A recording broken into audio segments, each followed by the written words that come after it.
Hereby, I open this academic ceremony in which Mrs. Liliane Said will defend the academic thesis SAHTAK v SAHNAK, Your Health on Your Plate, Development, Implementation, Evaluation of a Nutrition Program for Lebanese Adolescents. And I welcome you to, of course, and wish you lots of luck, also your parents, family and friends on site and online. Also welcome to your supervisors, Professor Kremes and Dr. Gubbels, and of course the members of the opposition who you will meet very soon. But first of all, we give you the opportunity to give a short introduction of the contents of your book. Thank you, Rector. Dear members of the committee, promoters, colleagues, family, friends, and online guests. Thank you for attending the defense ceremony, and in the next 15 minutes, I will present a summary of my dissertation entitled SAHTAK bi SAHNAK, Your Health on Your Plate, the Development, Implementation, and Evaluation of a Nutrition Program for Lebanese Adolescents.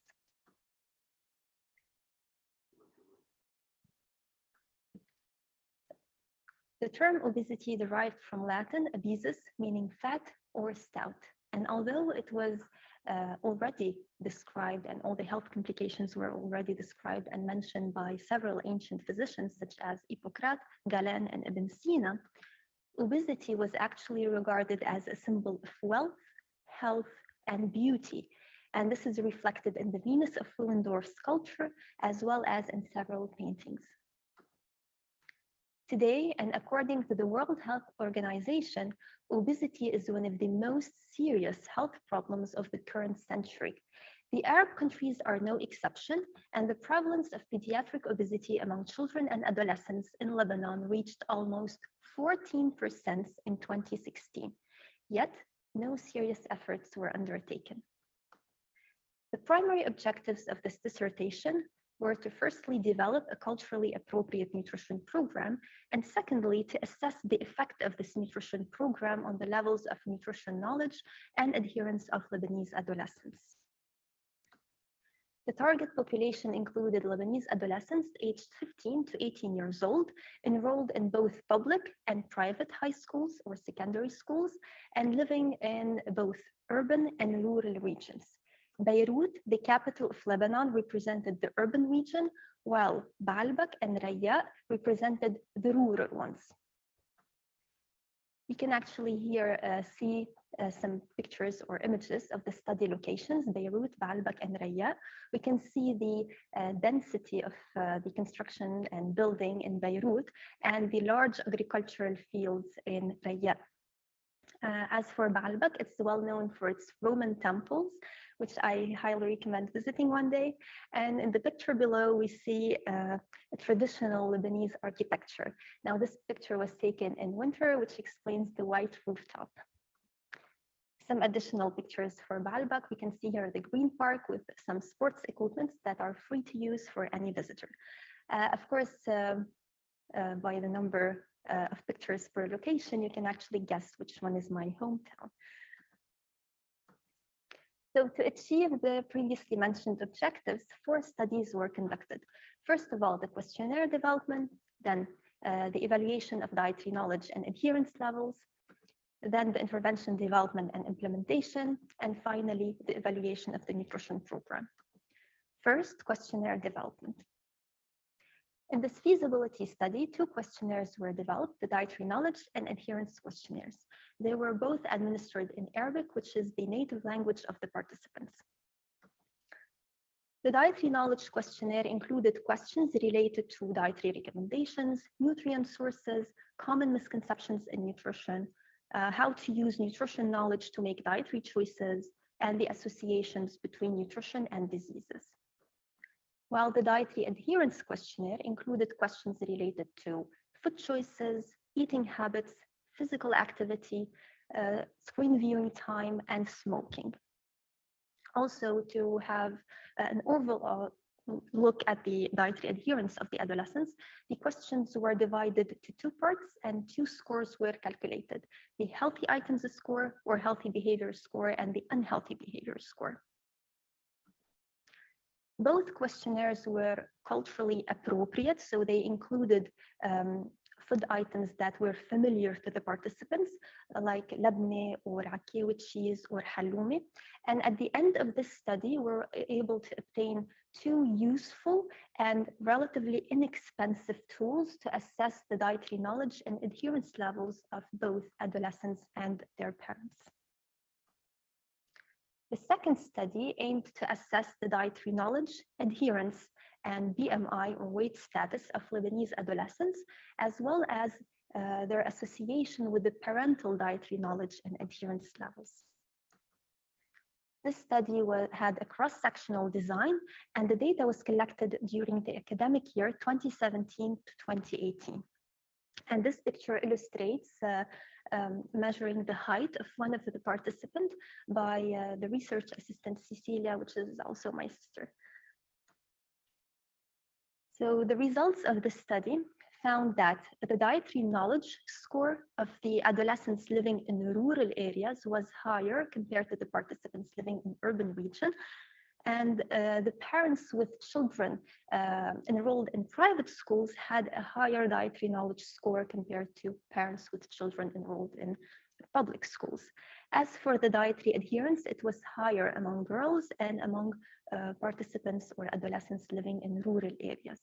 Again, this picture illustrates all the questionnaires that were collected during this research project. So that would be more than 3,500 questionnaires of adolescents and their parents. But of course, the main aim of collecting these questionnaires was not to take this picture, it was to, to enter them in Excel and then analyze them in SPSS. Of course, I was helped by Cecilia in data entry and data collection. As for the weight status of Lebanese adolescents, we can actually see here some quite worrying numbers, as 30% of the adolescents were either overweight or obese. Now, the BMI Z score, which reflects the weight status of adolescents for age, was higher among boys, urban participants, and students or adolescents enrolled in private schools. By looking at the association between the knowledge and adherence, we can actually see that the more adolescents know about nutrition, the higher or the better their dietary adherence is. So the dietary knowledge score was positively correlated with the healthy behavior score, and it was negatively correlated with the unhealthy behavior score. Their parents, however, only showed a negative correlation between their knowledge and the unhealthy behavior score, and there was no significant correlation between the knowledge and the healthy behavior score. So after assessing the levels of dietary knowledge and adherence, and after seeing the concerning numbers of obesity and overweight, we had to develop and implement a nutrition program. SAHTAK بSAHNAK means your health on your plate. It's a nutritional program aiming at improving dietary knowledge and adherence among Lebanese adolescents and consequently to prevent obesity. It was administered in schools during class time by a dietitian. SAHTAK بSAHNAK included 13 behavioral outcomes. So for instance, to improve fruits, vegetable intake, also encourage participants to eat whole grains, and so on. Although the program focused on 4 main determinants, knowledge, self-efficacy, skills, and attitude, the participants were also taught how to improve their dietary adherence, even if their environment was not very helpful. And there was actually really worth mentioning that there is a secret ingredient that was used during this program to encourage participants to actually participate. And so during the very first session, I asked the adolescents, imagine finding a magic lamp and having only one wish. So what would you wish for? Of course, they were really surprised because they were expecting something about fruits and vegetables, but still they answered. So some of them wanted to finish school, others wanted to have good grades, go to university, go to work, buy a sports car. So then I answered, what if healthy eating is the answer to all of these wishes? After a moment of confusion and silence, I further explained that healthy eating improves their physical and mental health. It also helps with academic achievement. So then they can get better grades. They will be able to finish school, go to university, and then at work, their productivity will be increased and they will be promoted. Once they are promoted, they have more money and they will be able to buy more stuff. So this sentence inspired the design of this dissertation, and this explains the presence of the magic lamp on the cover of the book. So at the end of the study, we obtained a relatively inexpensive, culturally appropriate nutrition program that can be integrated in Lebanese secondary schools. So after implementing the program, SAHTAK بSAHNAK was evaluated. So 16 secondary schools participated, including 1,572 adolescents. They were divided to 2 groups, intervention and control. During the pre-intervention phase, we collected data about dietary knowledge and adherence using the previously mentioned questionnaires. And we also measured their weight and height to calculate the BMI-Z score and to assess the weight status. Then the program was administered to the intervention group only. And after the intervention, we collected dietary knowledge and adherence one more time to compare the changes. Our results showed that the dietary knowledge of the participants in the intervention group significantly increased compared to the participant of the control group. And we can actually see it by looking at the pink bar of the intervention group, which is way higher compared to the control one. Similarly, the healthy behavior score also increased in the intervention group compared to the control one. So as we can see, it's higher. While the unhealthy behavior score decreased significantly, again, among the intervention participants compared to the control group. Now, the intervention was effective in all subgroups, but it led to larger improvements in dietary knowledge score among older adolescents, underweight adolescents, and adolescents with a lower baseline score. It also led to larger improvements in the healthy behavior score among urban participants. As a conclusion, Goethe once said that knowing is not enough, we must apply, and willing is not enough, we must do. When it comes to pediatric obesity, we do know for sure that's a serious health problem affecting over 340 million children and adolescents worldwide. Yet, very few national efforts were undertaken, and the problem is still not resolved in the Arab world. The aim of this nutritional program was to improve dietary knowledge, adherence, and to consequently prevent pediatric obesity. Now, SAHTAK بSAHNAK represents a small step in the thousands-mile journey. It may not end pediatric obesity overnight, but it's a starting point towards the right direction, as today's adolescents are tomorrow's adults. Thank you for your attention, and I give back the word to the prorector. Thank you very much for a very interesting presentation. We start now with the opposition. The first opponent was also the chair of the assessment committee, Professor de Vries, who's Professor of Health Promotion and Education at the University of Maastricht. And today he has also accepted the role of secretary, for which I'm very grateful. Professor de Vries. Thank you very much. Well, dear candidate, let me first start by expressing my admiration for your work, not only the cover of your work, which you now beautifully explained why it has the form it has, and but also, of course, all the work that you've done in this extremely chaotic, well, at least now chaotic country called the Lebanon. I think that some of the pictures that you took were a bit older, because I think the Beirut picture was from before the blast, not after the blast. And I really hope that this will be, you know, an opening for the future, but that means that economically, politically, and socially, there should be some change in your country. So let's pray for the best. Now, just to start off, I'd like you to take 1 minute to describe to me the normal day in the life of a 15 to 18-year-old student in Lebanon, starting from the moment that breakfast is either taken or not taken. Could you do this? Just a minute, because otherwise I don't have time for my questions. Thank you, highly esteemed opponent, for the compliments, and hopefully the, how to say it, cloudy days will disappear in Lebanon and we will see the good times again. Imagining the routine, I would say, or the life of an adolescent takes me back myself to being an adolescent. So I would say waking up in the morning, probably sometimes maybe skipping breakfast just to have a few additional minutes of sleep in the morning. Then I would say perhaps going to school from 8 till... Would you take food from home to school, or would you not? So yes. there would be a preparation of food moment in between the two things that you just mentioned. Okay. So in the morning, of course, most probably the parents prepare the snacks for their kids. It's for a their very children. important remark. Yeah, they prepare the snacks for the children. They just pack it, or they would just give them small amount of money so that they can buy a snack at school, if there is, of course, a school shop or a school kiosk.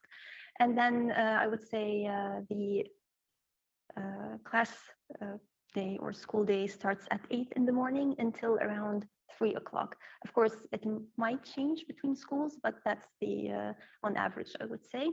There are 2 breaks during school day.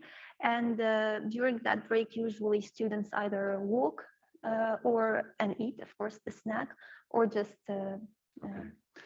Can I ask, there would be a booth in the school where they could buy a Coke or maybe milk or fresh fruit drinks or whatever. Is that true? Yes, the school kiosks mostly sells potato chips and unhealthy snacks, because they are very small and they don't have enough spaces to really prepare healthy sandwiches.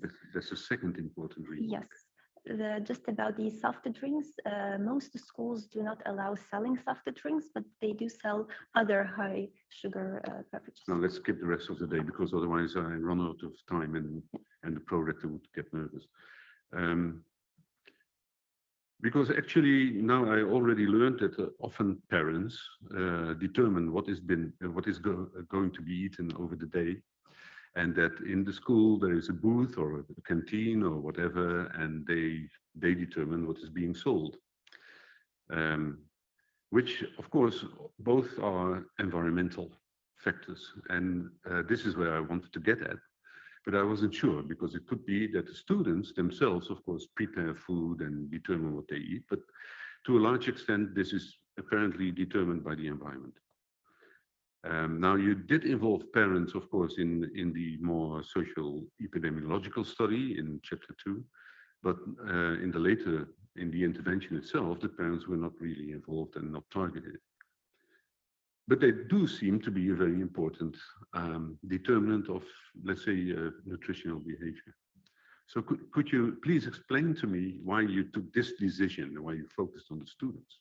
Yes, I will divide my answer to two parts. So first of all, regarding the parental influence. Now, of course, the parents do influence their children's eating habits. However, the thing is that adolescents, our target population included adolescents aged 15 to 18 years. So they are a bit more independent when it comes to preparing their own snacks or choosing their own food intake. So that means that although parents can prepare the snacks of their children, however, children or adolescents can also tell their parents what they want for school. So that's like this reciprocal there's interaction. Interaction. And also another thing is that regarding the environmental determinants or factors influencing the intake. During this intervention, the participants were taught how to deal with the environment. The main, of course, determinants were the ones that we've mentioned, but they were taught on how to, let's say, choose healthy items in restaurants. Okay. Or what to do. Yeah, I understand. I also read this. But now, for instance, in one of the original editorials about health promotion, there was a remark about health behavior being caused by individual and environmental determinants, and it was clearly stated that probably the environmental determinants are more important. So there still is this choice. You could theoretically also approach, let's say, the school directors or whatever you have in terms of governance there, or the one who exploits the canteen or the booth, or you might even go to politics and maybe do some advocacy for meal distribution in school during school hours, etc., etc. So still, this choice remains a choice, and you really, well, you did an educational intervention. So. Will you press on and also try and get to the other Angelo-related levels? Well, we already thought about involving the parents in this intervention, and this was the preliminary plan, I would say. But due to the very low participation rates of the parents, we were not able to include them. And for instance, we've heard that from several school principals, they just say that they won't come. And we experienced that as invitations were sent in one of the schools to around 220 adolescents, and only 5 parents showed up. Mm-hmm. So that is why we were not able to involve the parents in the intervention. So as for the environment, for instance, the school kiosks, the school cannot really influence the what the school kiosk is selling a lot, because after all, they need to sell to gain money, to have profit, and to be able to just go on. Also, the money from the school kiosk doesn't always goes to the school. It's sometimes just like an independent, I would say, shop, and that's it. But of course, another thing why school kiosks cannot sell healthy items is because they don't have enough space. They don't have enough space to put refrigerators or preparation tables and to just cook something. So it's also good to rethink in the building or planning of the building of the school, of course. I can imagine how you are limited by circumstances, but the whole school approach would still be, I think, a good one. So, but let's leave it at this, because otherwise, indeed, you already see him getting nervous. So thank you for your answer. Thank you, Professor de Vries, and I'm never nervous. We go to the second member of the assessment committee, that's Dr. Cara Vetian. She's a lecturer and research associate in the Ryerson University in Canada, where it's now about 7:30. And thank you for coming all the way from Canada, albeit online, because the University of Maastricht is always glad to have people from abroad. Thank you. Congratulations, dear candidate. It was a beautiful presentation and a beautiful document that I had to read. My questions are 2, and will answer as you go because we have limited time. First question is about the tools you used, specifically the subjective tools. I would like to see what is your opinion in using subjective tools in a country like Lebanon among adolescents in this specific population.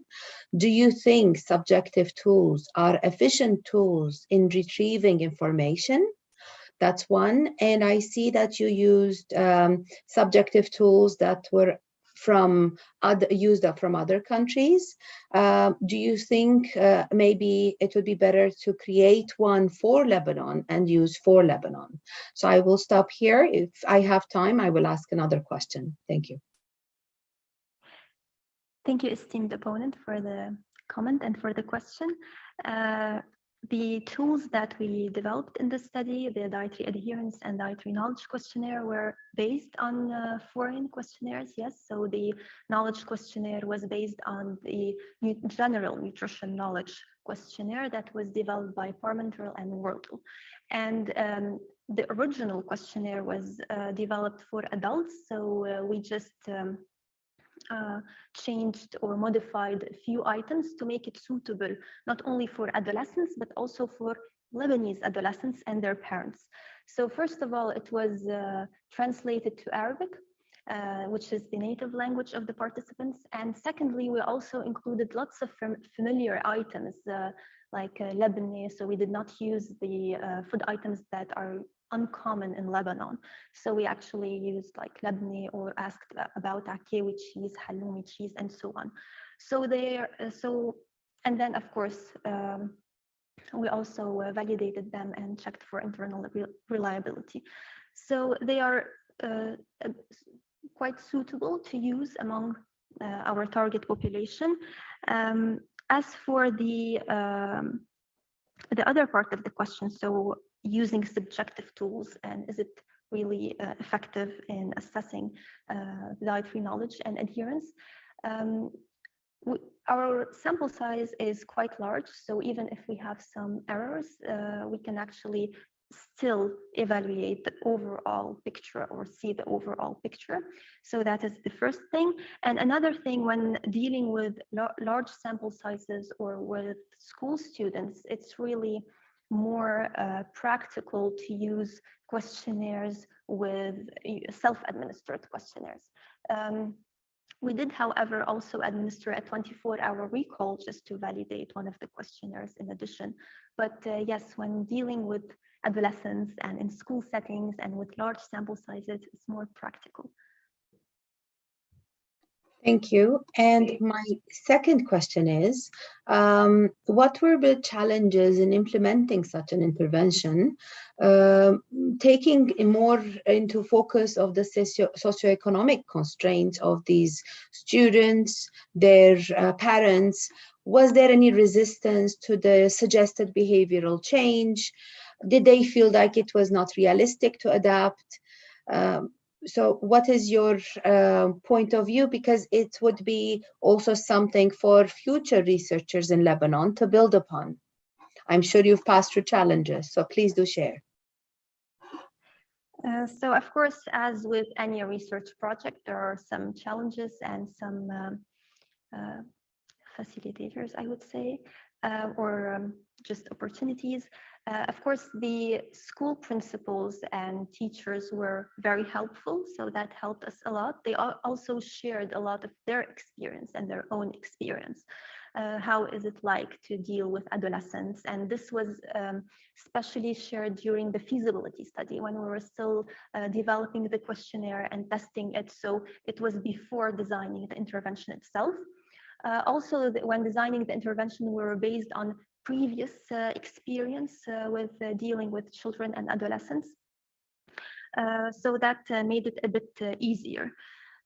When it comes to the expectations of the adolescents, of course, I shared one of the secrets of this, of how to increase the participation rates among this target population.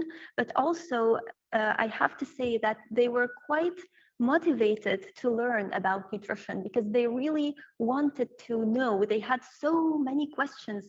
They asked about protein supplements, especially the boys. They also asked me about different diets that they used to hear or read about on the internet. So they had their own questions. I wasn't the only one speaking in class. They had lots of things to ask about. So it was nice to hear. Of course, there's always one or two students sitting in the back of the class and not listening, but I think that's very normal. The main challenge was sometimes having noisy classes. That was the main challenge, but it was resolved when one of the teachers was also present in class. Thank you. Thank you, Dr. Karavetjan, for your opposition. Now we go to the following opponent, who's also a member of the assessment committee, and it's Dr. Gerards, and she's assistant professor in the Department of Health Promotion in the University of Maastricht. Yes, thank you. Dear candidate, I would like to start with giving you my compliments on this very well-written thesis. I'm very impressed by the amount and the quality of the work you did. Also, I'd like to mention that all your papers are already published in international journals. So that's really well done. And I really enjoyed reading your thesis. But of course, I also have some questions for you today. And my first question actually is about the number of adolescents attending secondary schools. Because in the introduction, you state that almost 65% attend secondary schools in Lebanon. My question is, to what extent do you think that you reached the adolescents who were most in need of this intervention? Thank you, esteemed opponent, for the kind words and the compliment, as well as for the question. Well, usually most adolescents either go to, after finishing, I would say, grade 9, and after passing the national exams, they either go to high school or to secondary school or to technical schools. So these are their two options, I would say. So yes, of course, the majority of the students goes to high school. That's why we focused there. But it would be also good to see if this intervention would work in other technical schools. It would be also good to see if we can use the same intervention with the same information and the same level, I would say, in both. But the thing is that they mostly have the same age and the same, I would say, somehow level after grade 9. So it should work.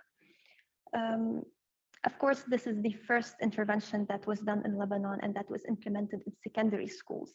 So we still have time to have a broader implementation and distribution. Yeah, but to what extent do you think the nutrition level and the nutrition knowledge level is comparable to those other students? Well, based on what we saw, of course, the adolescents in these schools did not have a very satisfying level of dietary adherence. And based on what we already know and based on the routine of the other students, we also think that it's the same there because they have the same unhealthy habits, I would say. Yeah, so we were able somehow, I would say, to target adolescents also from different regions. This also helped. We were also able to target adolescents from different socioeconomic backgrounds, from private and public schools. Yeah, so that a bit helped to have this, I would say, to have this inclusive sample. Yeah, okay, thank you. My second question actually is to the intervention itself. You developed the intervention very well using intervention mapping. And I think that the result of this process is a very well developed and protocoled intervention. However, nowadays we see often that implementers working with our interventions tend to adapt interventions based on the needs of the local context of, for example, the school. So to give you an example, implementers choose to offer only 4 lessons instead of the original 7 to 10 lessons which was developed. So that's actually where my question is about. To what extent did adaptation of the intervention happen in your study at your school, at the schools? Thank you very much for the interesting question. And yes, we did adapt our intervention to the schools or to our study setting, but we did it before starting the implementation itself, because we already had an idea about how many, I would say, school class sessions we will be offered during this whole process. We already knew the approximate number of students per class. So we were able a bit to make sure that the intervention that we develop will actually be really suitable for this particular target population and Lebanese schools.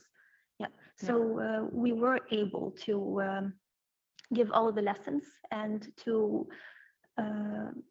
deliver it according to the plan. Okay. But you were the one who was implementing all the lessons, is that correct? Yes, that's true. And then you would like to transfer the intervention to real life. So I can imagine when other people are implementing your intervention, because at some extent it will not be feasible anymore that you are doing everything. But to what extent do you think it is a problem then when, for example, teachers decide to adapt your intervention, and what will that do with the effectiveness of the intervention? Yes, some of the teachers are, of course, very motivated. I would expect them to be ready to implement it in the future. However, others, of course, have other things on their mind, and especially now with the current circumstances. So it's the main challenge is to find motivated people who are really willing to implement this and to do this, to attend the trainings, maybe in their free time or maybe during work.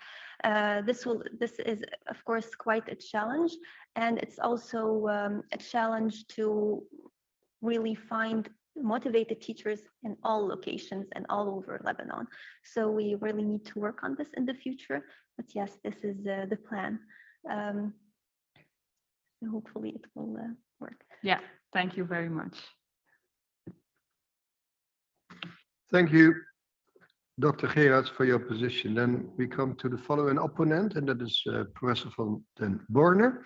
He's Emeritus Professor of Patient Education in the Department of Health Promotion in the University of Maastricht. The floor is yours. Thank you, Pro-Rector. Dear candidate, I read your dissertation with great interest, and clearly you did a lot of research. And you came up with interesting findings from your research. One of the interesting achievements of your research is the development and testing of two instruments, the Dietary Knowledge Questionnaire and the Dietary Adherence Questionnaire. Professor Karavechan already discussed some issues there.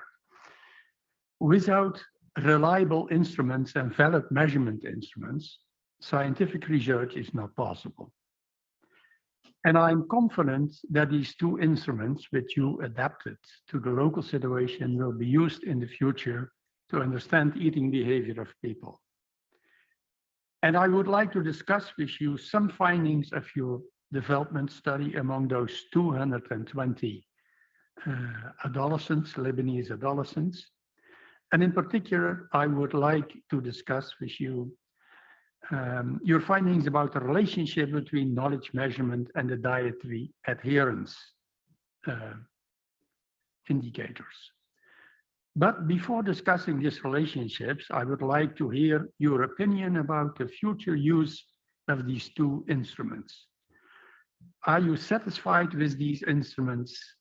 And based on your experience, do you have specific recommendations for future use for valid measurement of eating behavior? For example, you might think of complements to the more subjective characteristics, as Professor Karavechan already mentioned, of these instruments. Thank you, highly esteemed opponent, for the compliments as well as for the question. Yes, we have developed indeed two instruments to assess the dietary knowledge and adherence of Lebanese adolescents and their parents.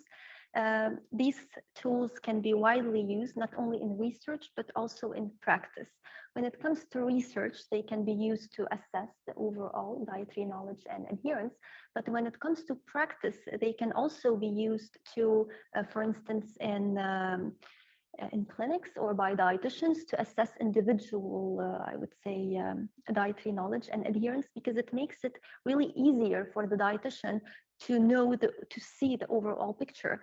What does this patient already know, or what is the current level of dietary knowledge, or what is the overall dietary adherence? But also, if let's say the unhealthy behavior score was higher than the healthy, we can actually have a look at the individual and separate items or questions and see where the problem exactly is, so we can locate it.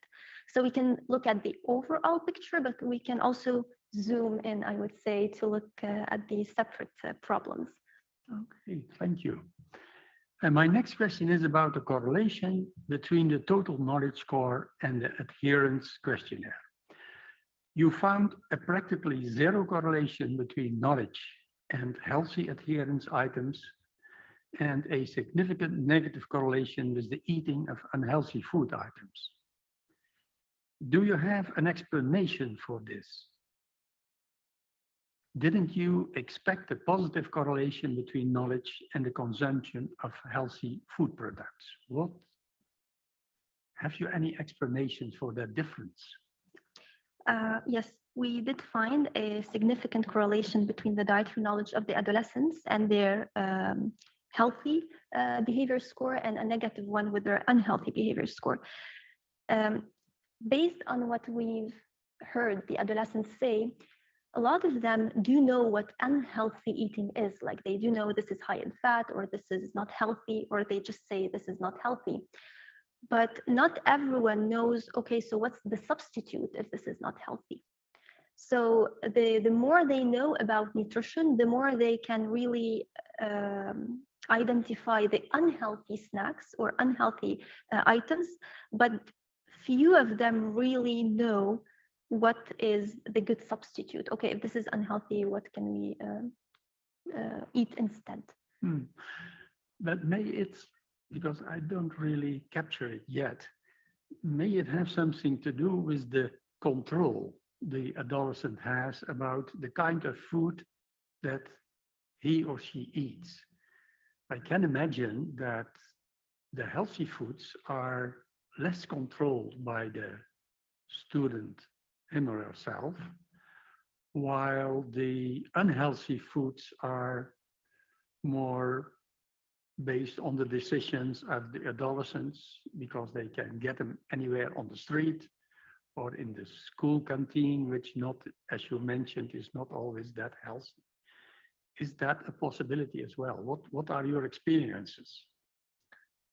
Yes, that could be a possibility. That also, usually all the awareness campaigns, when we hear them, let's say on the television or on the radio or everywhere, they always focus on why we cannot eat this or why we cannot eat that. And everything that they mentioned is actually present in the school kiosk and present at the restaurants and in all of this environment, I would say. Whereas the healthy items, which all they know is that they need to eat more fruits and vegetables, but they really had a lot of misconceptions, I would say. For instance, not all of them knew that whole grain bread was better than white bread. Some of them thought that it was the opposite.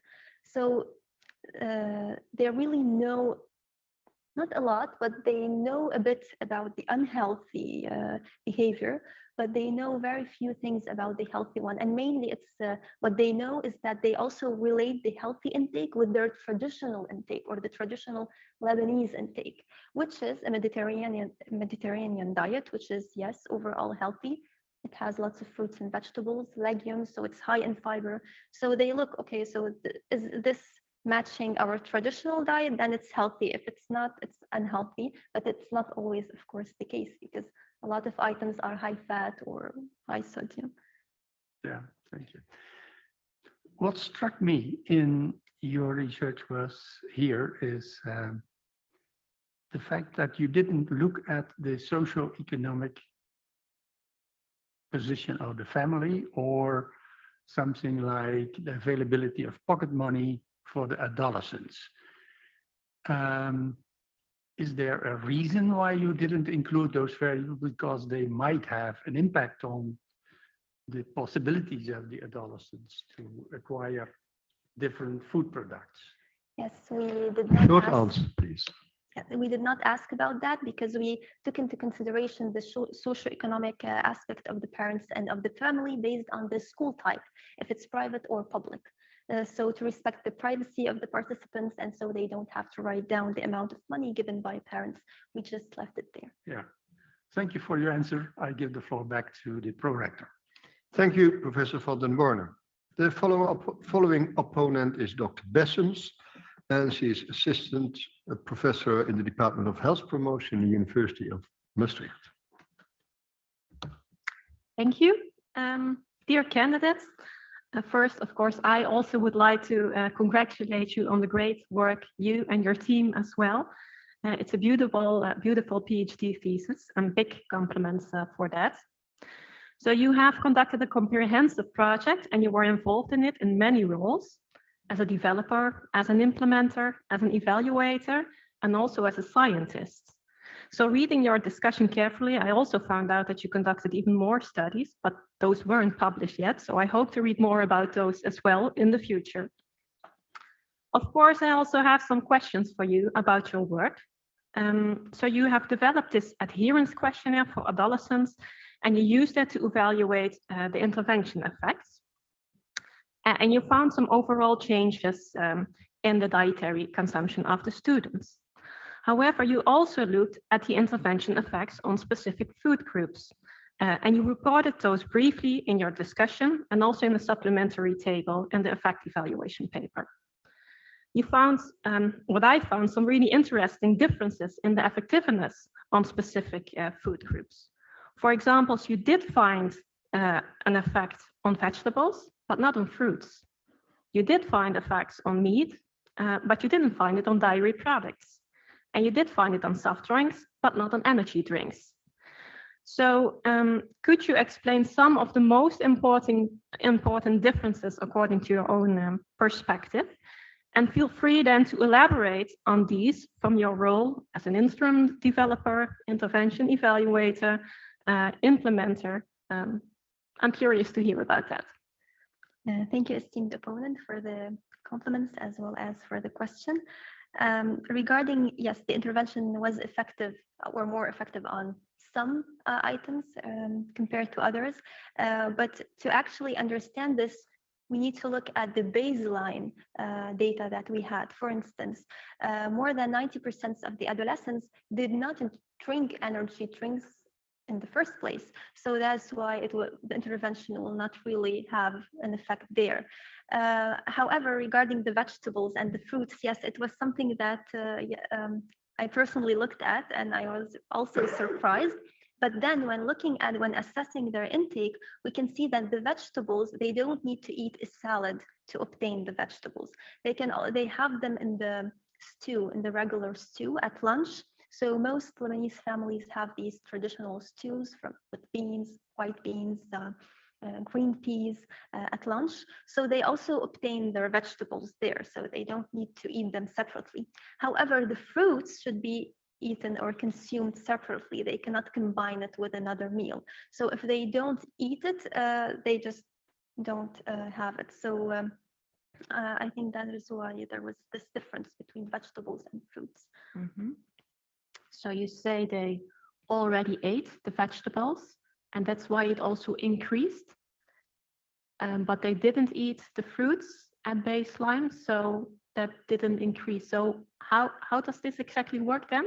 Yeah, so the thing is that when we encouraged them to eat more fruits and vegetables, and actually told them that the meal that their parents are preparing, for instance, if it's the traditional stew, they need to eat that instead of ordering another one from the restaurant or ordering a delivery. So they were, like, after the intervention, we expected that they were more focusing on homemade food rather than on deliveries. Also, we encourage them to eat their homemade snacks instead of buying. Yeah, so that could also help because sometimes the parents add a few vegetables like cucumbers or something in the sandwiches. Okay, okay, thank you. Some critical scientists could say that it's not scientifically correct to be involved in research as an intervention developer, implementer, and evaluator. And I think you may have thought about that as well. They all have different interests, of course. The intervention developer and implementer would like the intervention to be effective, while the evaluator or researcher wants it to be objective.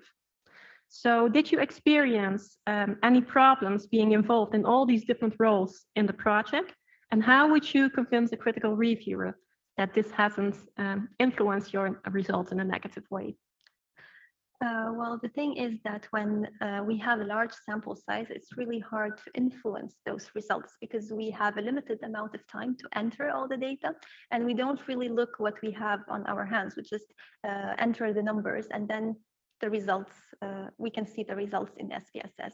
So it's really not possible to influence that. As for the intervention, I think it would be better for the implementer or the intervention developer to also implement it, because we can actually see what can be improved, what can be changed here or there, and what are the main questions and what's the feedback of the target population. So we can also use that for future research. Okay, so in case you're scaling up this intervention, you're not implementing it yourself. So how would you then deal with this issue? Yes. Well, now that we know what to expect, I would say, or we already saw the reaction of the adolescents, there are several plans. We can either give a training to the teachers and they can implement it in classes, or we can train, let's say, dietitians or community dietitians, and they will go to the schools to accept to adopt that program, and they will implement it there. So we are still considering these two options. We still have time, I think, to decide which one is the best. Yeah, and then in terms of evaluation, how would you do that then? We can still use the same questionnaires that were used in this study. So either the teachers will just distribute the questionnaire to the adolescents, and yes, and we can evaluate the effect of the intervention this way, and to assess again the overall dietary adherence and knowledge of the participants. Okay. Thank you very much, and I give the floor back to the pro-rector. Thank you very much, Dr. Bessens, for your questions. We now come to the following opponent, and that's Dr. Nagelhout. She's professor in health and well-being of people with a low socio-economic position in the University of Maastricht. And I'm grateful for you for your coming, because you only heard this morning that we would like to take part in this academic session. Thank you for that. Thank you. Dear candidates, I would also like to congratulate and compliment you with your thesis, and especially the presentation of your thesis that I heard today. That's really interesting and great work. And I would like to ask you a question that imagine that you would go back in time and you could do your whole project again. And you would have much more money and resources than you have now. Would you then invest it in your intervention and make it a bit broader or a bit better somehow? Or would you invest it in your evaluation? Would you make that broader or better somehow? So which one of the two would you choose? Which one is most important to improve? And what would you do with the money? Thank the opponent for the question. Well, it's such a good thought to think about having a big amount of money. Well, I would say, first of all, we would use it to extend the implementation. So I think it would be easier, for instance, to recruit teachers for future studies, or to recruit dietitians to implement the intervention in a larger number of schools. So that's one part. And the other part, we would use it to conduct national surveys in Lebanon to assess their dietary intake, I would say like every 5 years or so, to see the changes. Also, we can also, not only the dietary intake, of course, we can also assess their weight status and see how is that changing. Because based on the World Health Organization, the latest available numbers are in 2016. So we would really like to have an updated version every 5 years. Okay, so if I understand this correctly, if you have to choose between intervention, improvement, and evaluation, you would mainly focus a bit on the recruitment, but also on improving the evaluation. And you're now really focusing on quantitative measures and getting a picture of the whole country and how it's changing. Would there also be some qualitative process evaluation things that you could change? Would that be useful to spend the money on that? Conducted a qualitative, I would say, a data collection. For instance, when developing the questionnaires, we first of all, we had a cognitive assessment to just see how will the adolescents react, or will they understand the questions in front of them. That was on a sample of 12 adolescents, so we already did a small part. And we also administered another questionnaire that but the results are not published yet. It's the determinants questionnaire to really understand why the adolescents are choosing the food items that they like or they don't like, and whether they consider their eating habits healthy or not. But of course, yeah, so this was already done. We're just, we will just work on that in the future and publish it, even without the huge amount of money. Okay, okay, very good. And but I was thinking about some qualitative work maybe on a process evaluation of the intervention, like maybe something could be improved on the intervention, and you cannot really see that if you only have the quantitative measures in your surveys. We would most probably conduct qualitative assessment with the teachers. So everything that we've heard so far, we will actually document it, and maybe it would be really nice to publish it so that other implementers and intervention developers could actually see, or could actually have an idea of what to expect when dealing with Lebanese adolescents in schools. Yeah, okay, very good. And well, since we have a couple of minutes, what if you would have even more money and you could also change your intervention or make it more broader? I think we've already discussed some things, or with the other opponents, how your intervention could be broader and better. But what would be the most important thing, you think, to improve your intervention? Well, if we have even more money, and if it's necessary to spend it on research, perhaps well, on your intervention. Perhaps then we could extend, I would say, the intervention to other age categories. Perhaps younger children, university students, adults in different workplaces, even older adults. Yes, so we can actually reach a higher number of participants. We can reach different age categories. We can also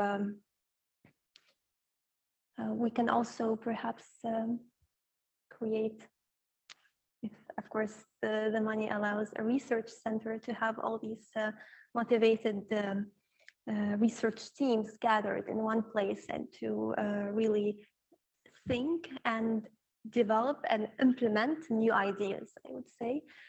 Yes, so to, of course, to promote health and to have better eating habits.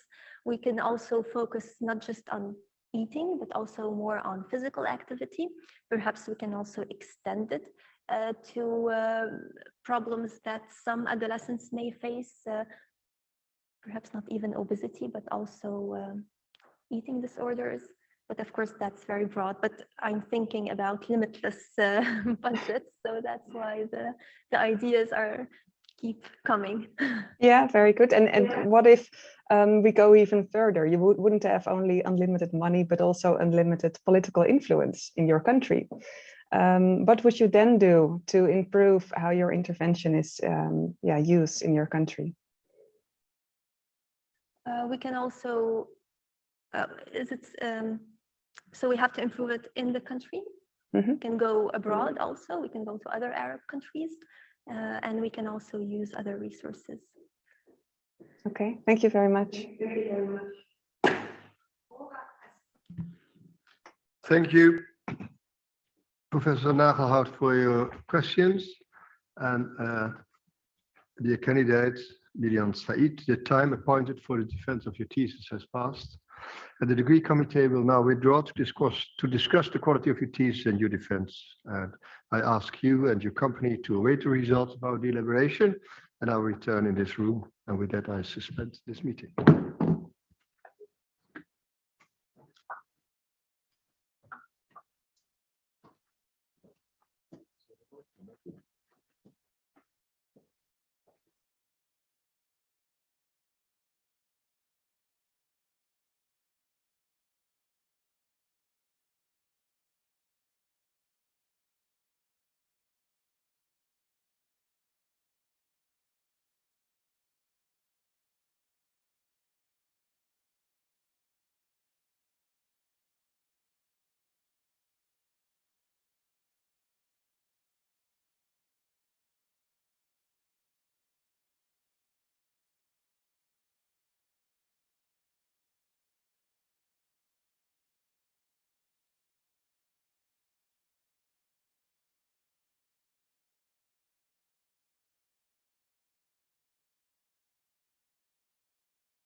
I reopen this meeting and Ms. Liliane Said.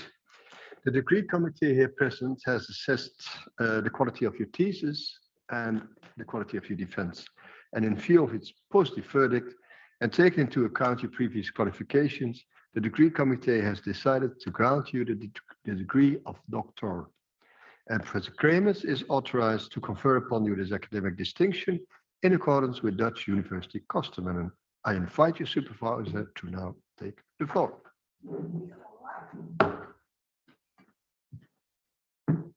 First, I have a question for you. Do you promise to work in accordance with the principles of scientific integrity at all times, to be careful and honest, transparent, independent, and responsible?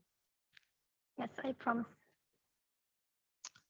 Then, by the authority vested in us by law and in conformity with the decision of the committee here present, I hereby confer upon you, Liliane Said, the degree of doctor, and grant you all rights attached by custom and law. As evidence of this, I will shortly present you with a degree certificate signed by the rector, the secretary, and the other members of the committee, and affixed with the official seal of the university. Let's go in front here so that the whole audience can see it a bit better.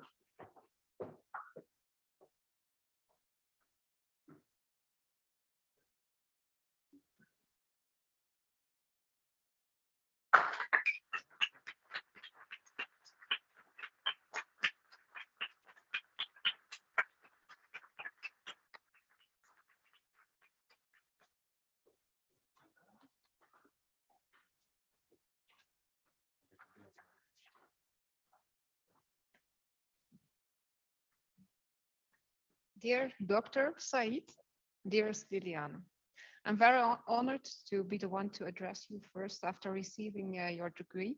Steph and I are really, really proud of you, and we want to congratulate you wholeheartedly.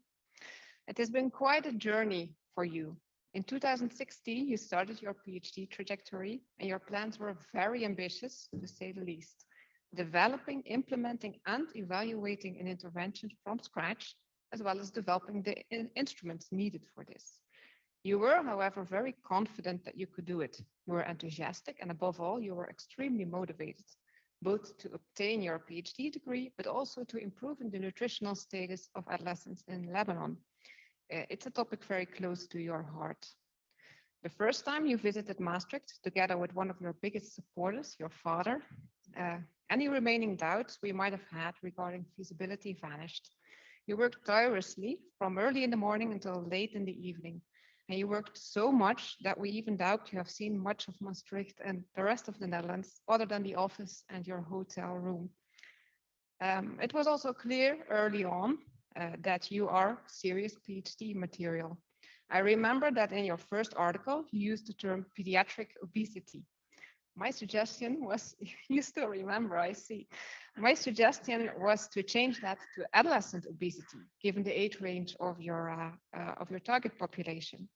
You responded as a true scientist by refuting my suggestion and sending me a bunch of references showing that it was an appropriate term. Your hard work has been shown throughout the project. With the help of your dear sister Cecilia, you collected data of hundreds of children and parents across schools across Lebanon.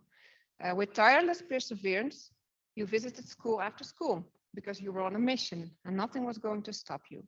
However, the circumstances did not make it easy on you at all. It has been really heartbreaking to see your beloved home country, Lebanon, spiral downwards a deep and devastating political and economic crisis over the last few years, on top of the COVID-19 crisis.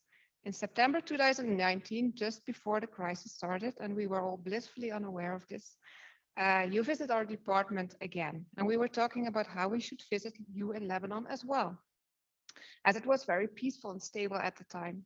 And little did we know that this was going to change within the next few months. With all of our hearts, we hope that Lebanon is able to pull out of this crisis so that you and the Lebanese people can flourish again. During your visits to Maastricht, your open, enthusiastic, and friendly attitude have always led you to easily connect to the colleague, two of which are also here present as your paronyms today, Francine and Danielle. It shows your ability to really connect to people, like you're also connected to the teachers, the school directors, and the students in your project. And so today is your big day. We are very, very proud of you, and I know that your family, especially your father back home in Lebanon and your mother and sister abroad, are extremely proud of you as well. It is a pity that they could not be here today, but they have followed every word over the live stream, and I know that you feel their support in your heart, no matter how far away they are. So I hope soon you will all be reunited. Congratulations, Dr. Liliane, to you and your loved ones. Enjoy this moment, you've earned it. Thank you.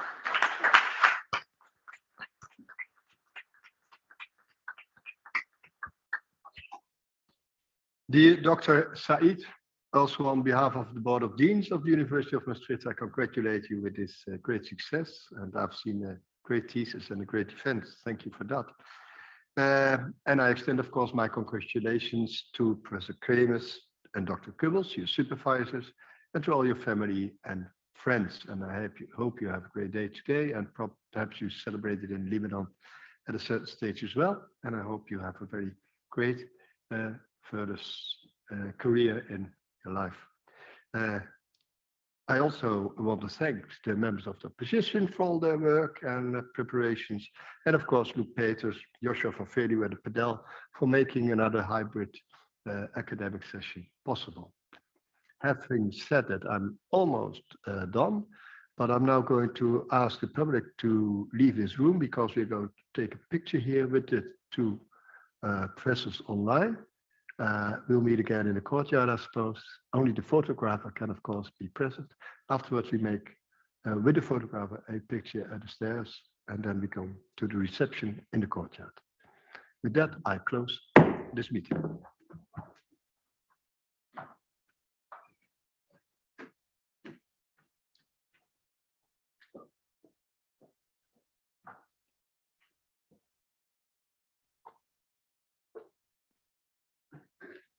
It's from smiling. Yeah, I haven't. No, these are not tears. I smiled a lot. So. Yeah.